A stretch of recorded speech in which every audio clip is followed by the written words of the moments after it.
Bom dia, quinto ano. Então, vamos dar continuidade, né, ao nosso capítulo 2, onde a gente estava estudando os primeiros povoadores da Terra.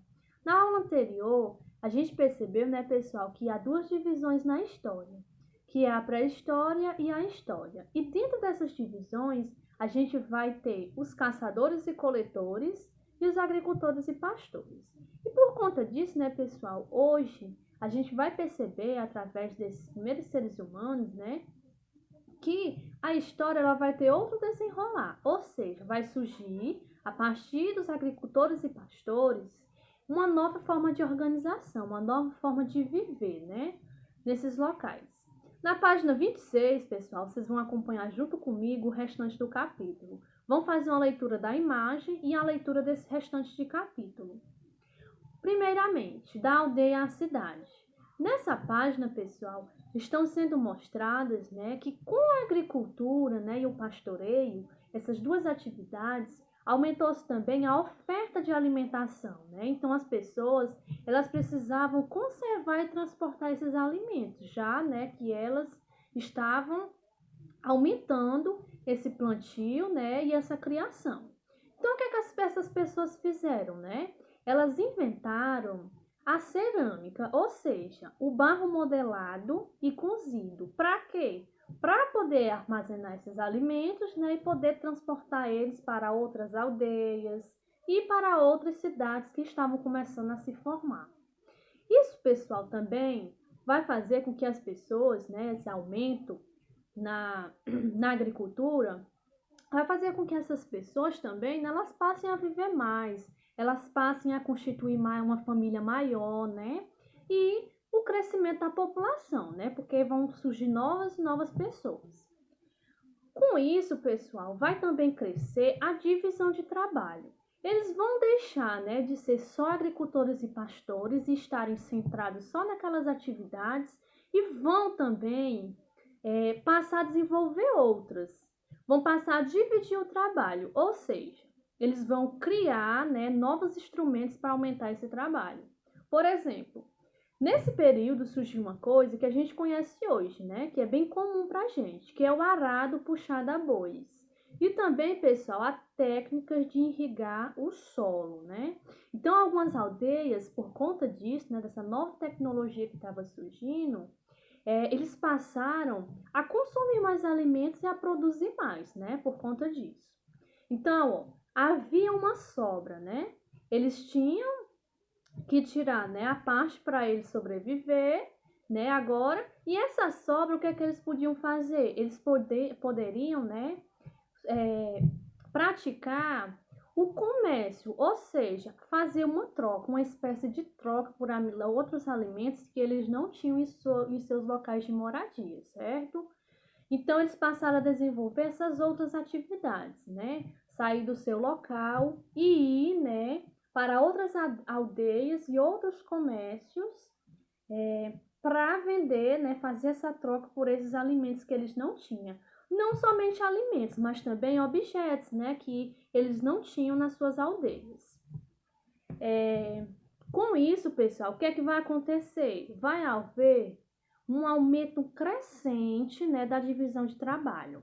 As pessoas elas vão construir casas, vão, né, produzir tecidos, vão construir, né, panelas de cerâmica, vasos, vão caçar e pescar, né, e cuidar da segurança do restante do grupo. Então, são novas, né, formas de trabalho também que vão surgir dentro dessa formação das aldeias e das cidades, né, do aumento dessas cidades.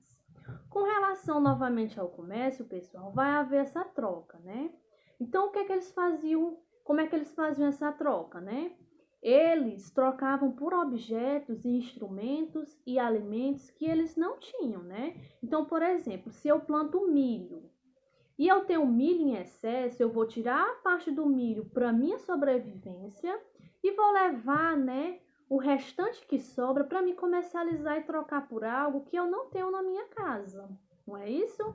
Então, eles faziam isso. Eles trocavam, por exemplo, trigo por azeite, vaso de cerâmica por um machado, né? tecidos por enxadas, por exemplo. E assim, né, pessoal, o comércio ele vai se firmar, certo? Eu tenho aqui, ó, uma imagem na página 27 que vai estar mostrando isso, né, como são as feiras. Na página 28, pessoal, nós vamos ver que por conta desse comércio, né, vai haver a chamada centralização do poder. Vai ter uma pessoa, né, que vai centralizar o poder sobre ela, né, e vai organizar os seus funcionários, né? Por quê? Por conta desse aumento do comércio, né, e desse trabalho. Então, haverá o quê? Uma nova divisão. Então, eu preciso organizar, né, os meus empregados nessas aldeias. Então, elas cresceram, né? Então, eu tenho a necessidade de obter terras para me plantar, né? E criar animais. Então, o que é que vai acontecer? As pessoas que tinham mais terras, né, pessoal, passaram, né, a prosperar mais, ou seja, passaram a governar, né, a ser chamado como rei, né, passou a ser a pessoa que vai comandar, né, os seus outros empregados, né, o que a gente chama também de chefe, o chefe de aldeia ou de cidade, né. Então, o que é que acontecia, pessoal? As pessoas, né, que trabalhavam para esses chefes, o que é que ocorria? Elas pagavam impostos. Como tinha essa pagação de impostos? Eles trocavam por produtos, por animais, né, por tecido, por vasos. Então, o pagamento desses impostos era através, né, dessa troca. Então, pessoal, como é que esse chefe vivia, né? Esse chefe vivia e comandava o pessoal da sua, né, do seu palácio, da sua grande residência. E de lá, né, o seu poder era centralizado. Isso aí, pessoal, também pode ser chamado de formação do Estado, né? Eu vou ter uma figura do líder, né, na minha pirâmide, e mais abaixo eu vou ter quem? Eu vou ter os meus servos, eu vou ter os meus empregados. Nessa imagem aqui, pessoal, está mostrando, ó, uma estátua, né, de uma figura, de uma pessoa, né, de um rei, lá da cidade de Mesopotâmia, que a gente vai ver, né, no capítulo seguinte, como era, né, a organização do poder nessa cidade, nessa civilização antiga, né?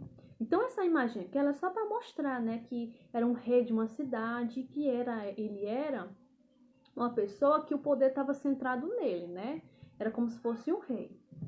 Nessa página 29, gente, eu tenho a questão do poder, né, do rei, que é só mostrando que o rei ele sempre vai estar no topo da pirâmide e mais abaixo eu vou ter quem? Eu vou ter as outras pessoas que vão conduzir, né? Ou seja, as pessoas que trabalham para esse rei, né? Por fim, pessoal, eu tenho a questão da formação das cidades, né? Que há uma diferença entre aldeia e cidade, né? Então, ó, vão deixar de ser aldeias e vão surgir o quê? As cidades, né? As primeiras civilizações. E quando se desenrolava o processo de centralização do poder, as aldeias foram pouco a pouco se transformando em cidades.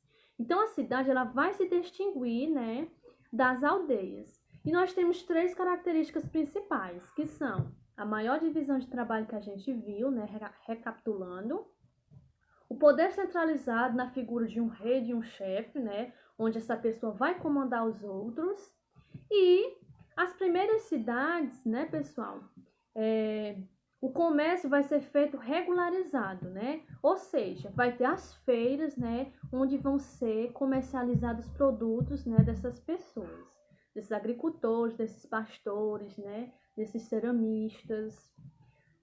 Pessoal, por fim, eu tenho aqui, né, um mapa que é mostrando, né, que foram surgindo essas primeiras civilizações e foram se formando. Então, nós temos a civilização egípcia, mesopotâmica, indiana, chinesa, né, que foram se formando aos arredores, né, dessas aldeias, né. Então, passaram a ser o quê? Cidades-estado, passaram a ser cidades centralizadas, né, vão ser civilizações.